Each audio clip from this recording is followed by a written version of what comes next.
Patay ang isang tricycle driver matapos mabangga ng isang sasakyan sa Solano, Nueva Vizcaya.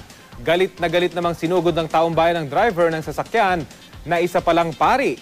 Balitang hatid ni Mark Salazar.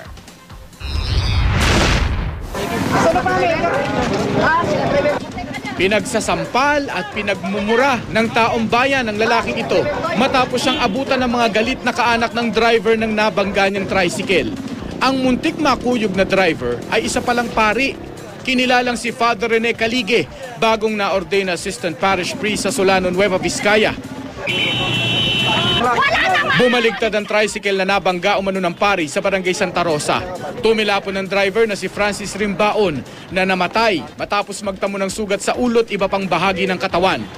Kwento ng ilang saksi, humarurot si Father matapos ang aksidente pero nabangga sa steel railing ng kalsada. Kaya siya inabutan ng mga residente.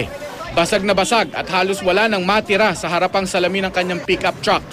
Ang lalaking ito na kumuha raw ng susi ng sasakyan na pagkamalan pa raw kasama ng pari. Kaya kamuntik din daw kuyugin. Siyempre, gusto din na namin dahil nasa amin na yung ginawa na nga namin susi para hindi na makatakas. Ayon sa ilang saksi, bago pa raw mabangga ni Father Calige ang tricycle na Rimbaon, may tinakasan din umano siyang isa pang nabanggang tricycle ilang metro mula sa pangalawa.